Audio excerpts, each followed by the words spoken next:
Enver, thank you for making the time to speak to us this morning.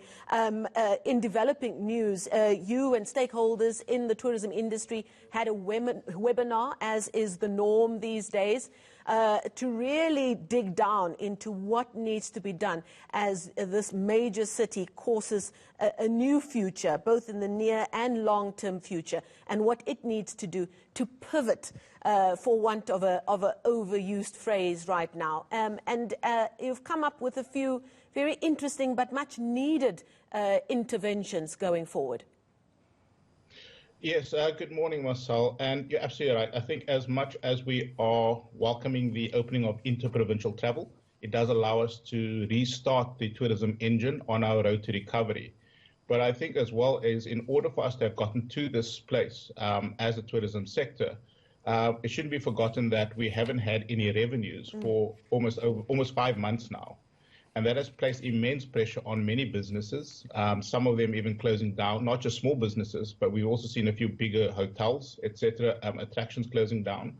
But also during that time, we needed to make sure that the interventions we provide is approaches that make sure that firstly we need to contain the spread of the virus, and I think that's what we had done during lockdown levels 5 and 4. But also we need to make sure that we can adjust to not what we refer to as a next normal, not a new normal, because there is no longer a normal when it comes to tourism. And for us, that meant that interventions are important around preparing for this next normal, but also making sure we can provide support to SMMEs through training, through utilizing the time to prepare for reopening up of the tourism sector. Now, just recently, we spoke to Sandparks, who was preparing to open some of their accommodation. And with international borders still closed for goodness knows how long, there really is going to have to be a much bigger focus in getting ordinary South Africans traveling, even though they just have rands in their pockets and not euros and pounds and all this lovely currency that many of our tourism industries do depend on. Now, in Cape Town, as a result of this get-together you had online, we're speaking about a self-drive campaign that you want to put focus on, as well as focusing on a pocket-friendly version of Cape Town. Tell us more about that. So, Marcel, on the 1st of September, at the launch of Tourism Month on Tuesday, we will be launching these campaigns officially. But essentially, the campaigns are focused, to your point, on self-drive. We know that there's what they refer to as staycations, where people want to be at least close to home within an hour or two, maybe. And self-drive is important because that also shows that people are beginning to get their confidence back around travel and staying away from home, especially around the concerns of possible infections around that.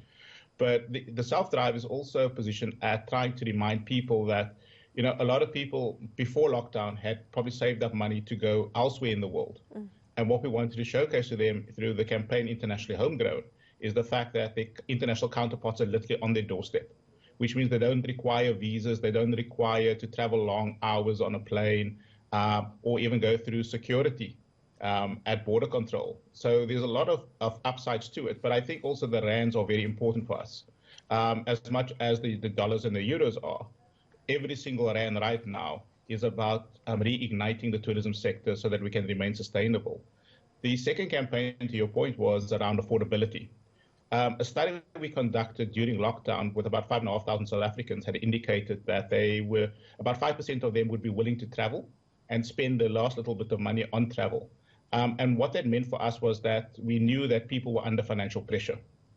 And what is important here is about making sure that we can also not just discount things, because I think we also need to realize that, again, the tourism sector has had no revenue for the last 5 months.